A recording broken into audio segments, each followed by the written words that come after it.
Welcome to our MyMoto channel and welcome to AGV's brand new K7 crash helmet. This has literally just been announced. We've managed to get hold of a really early one. So let's take a closer look at some of the development AGV have done and see what we think of this helmet.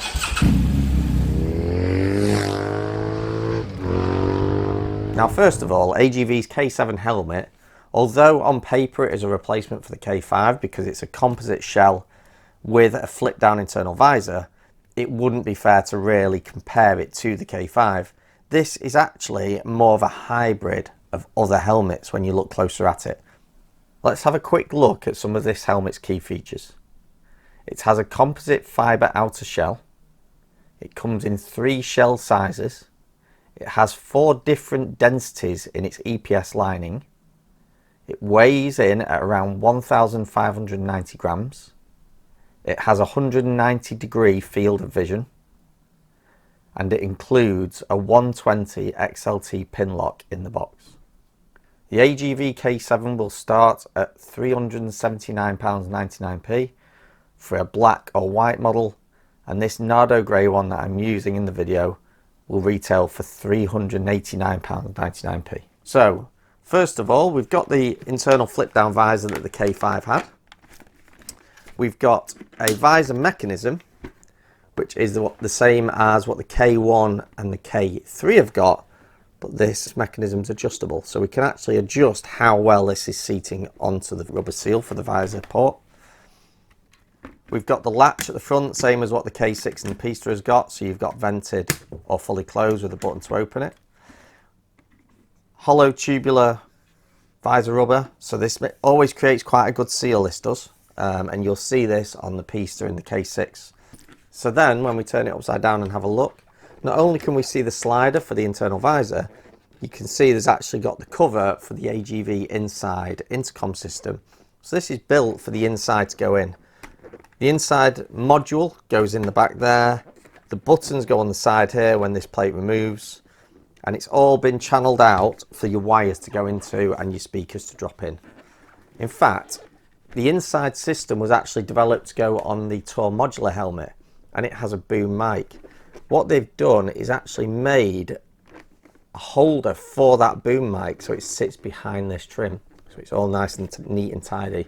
If anything, that's even better than when you have the Velcro on flat microphones, because it's actually behind the plastic trim. So when you pick up your helmet like that, you won't be hitting the microphone, it's behind the plastic. Also, it means that the positioning of that microphone is in its optimum place, which not everyone who fits an intercom knows the best place to put a microphone, but these tucked down at the side here keeps it out of the wind, especially when you've got that chin curtain on, and is the perfect place for that microphone to be. Another thing AGV have done is to give the K7 some 50mm intercom speaker recesses, allowing the Cardo 45mm speakers to fit with ease. So now what we're going to do is take it apart and have a look at some more of the features of this helmet from the inside. Okay, so first of all, we're going to take this visor off. Now, like I said, this is the same mechanism as what we've got on the K1 and the K3. So you just pull that down and just lever it out. It'll pop away at the bottom edge of the visor and then hooks down from the top. So that's your visor. Okay, so this visor, it's a max vision visor. You've got the recess for your pin lock to go into. You've got the same mechanism, like I say, as the K3, K1, but we've got a latch on it, same as what the K6 has got. Now, the best thing about this visor for anyone who's had AGVs before, one size of visor fits all sizes of shell. And there's actually 3 sizes of shell in this helmet. Now, when we look at the lining, we've got a skull cap lining. Now, AGV have actually done some development work on this as well to try and improve airflow. Airflow is always tricky with any helmet that has got an internal visor, because the internal visor comes up to here. So if you see when I leave that down, when that goes back up, it's up to here, which means any ventilation in front of this is kind of pointless. It's going to go straight through, hit the visor, and it's not going to get through to the inside of the helmet till it's past that visor up here, which is why we've got these 3 vents up above where that internal visor is. But what AGV have done is using this clever vent mechanism. So they've got sections in here that are plastic to make sure there's maximum airflow. You've got foam around that to lift that away from the EPS inside, creating a bit of a cavity for the airflow to go through. And that actually allows some of the air pressure to blow forward and give you a little bit of cooling around your forehead, which is down to here. That then runs all the way back, and we've got an exhaust vent on the back here. So this not only is it a spoiler to help give you a bit of stability with the helmet, but you've got your external vents there, and they're aided by the vacuum caused by this fin. So as the air pressure runs off the back of the helmet, it creates a slight negative pressure in here, which helps draw out that hot air from inside the helmet. The shape and the aerodynamics of the helmet mean that at 80 miles an hour, the lift created makes the helmet weigh just 250 grams. So at those higher speeds, it's not going to be trying to pull off your head. It takes away the weight from your neck and creates a nice light helmet in use. Okay, when we then look at the inside again, we've got 2 cheek pads, which include a safety release system for use in the event of an emergency, and they are held in with plastic press studs. So that comes out there. You can see now what we've got is a split cheek pad system, similar to what's on the K3, and you've also got this eyewear sponge here. So this is a little bit softer than the sponge down here, so if you wear glasses, the arm of the glasses isn't being pushed too hard and creating a bit of discomfort. Now AGV K3 had that, and we've noticed our customers with glasses love that feature. They say how comfortable it is.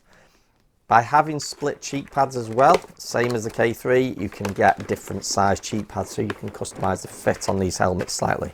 Okay, when we look at the cheek pad, we have got slider goes in at the back, a hook clip down at the front, so as that drops in behind the trim, and then we've got 3 press studs on the back just to clip that into place. Okay, so you can see now inside the helmet you've got these deep ribs running through. You can see where the ventilation is coming in, and you can see the exhaust vents at the back. Now the exhaust, nice big scoops, nice and high up as well, which if you're using this helmet to ride a sports tourer, a lot of the time you'll have a slightly bigger screen that throws a lot of air pressure over the top of your helmet. So by having them up at the top as well, it helps to just catch that airflow and suck it into the helmet. And 3 nice big switches, nice and easy to use with a gloved hand. We've also got a chin vent, 2 big scoops, and this actually splits airflow, so some of the airflow will come through inside to your chin, so you get better ventilation inside the helmet for yourself to breathe. And then also we've got then a channel that directs the air up onto the inside of the visor to help keep it clear from any kind of condensation or moisture. So that's all the ventilation. If we now have a look at this side visor mechanism, so if I loosen these 2 like so, you can see now that there is an element of movement, that base plate. So this base plate is different to what the K1 has, but the switch that clicks into place is the same. We've also got as well these changeable mechanisms to change how the visor ratchets. So that's the same as the K1, K3. So we've got some adjustment there. If we take that off, we can have a look at what's underneath. Okay, so underneath we've got this plate. This is part of the mechanism for the internal visor. And then we've got the anchor point for your chin strap. So your chin strap is anchoring here, nice and hidden behind the visor mechanism so that it doesn't spoil the aesthetics of the side of the helmet. Okay, now we'll put that back together. So skull cap lining can drop in. We've got 4 press studs on the skull cap.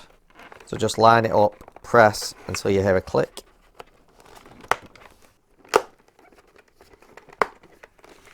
Okay, that's the skull cap lining in place.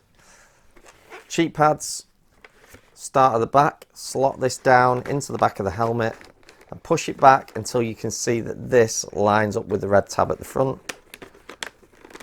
Push that down, feed your chin strap through and then push the press studs back on.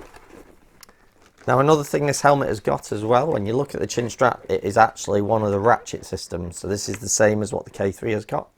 It's an extremely good system and it's very easy if you're touring and you want to be taking your helmet on and off as you stop, to see the sights or stop for a meal or a drink. It's very quick and easy to do. And then we just need to drop that base plate back on. So whenever you're doing up a base plate, don't over tighten it. They don't have to be that tight. They're not a mechanical component that moves. They're not subject to a lot of vibration. If you over tighten them and strip the threads, it can damage the helmet. So just tighten down nice and gentle. Make sure that base plate is in the position you want, so it's not too far forwards or too far back, and you adjust depending on the seal of your visor. So once we've got that in place, we're going to put the visor on, hook the top part of the mechanism under the plastic, and then you push down on the bottom bit until it goes in. And like that. Hook the top bit, push the bottom, press and click. And there we go, visor's back on. So now let's take it out on the road and see how it performs. After riding in the K7 for a while, it becomes obvious that it has been designed to be a sleek and light sports helmet, with all the practicalities you would expect from a touring helmet. The flip down visor inside a composite shell is a winning formula, and with all the buttons and switches being easy to find and use whilst riding, makes this a very strong contender in the touring helmet market. As soon as the K7 helmet is available in the UK, we'll have it in our MyMoto stores. We have 3 stores, one in Leeds, one in Manchester and one in Derbyshire.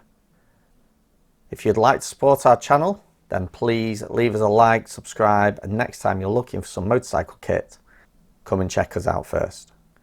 Hopefully you enjoyed our video. Please let us know what you think of this new K7 helmet in the comments. And until next time, ride safe.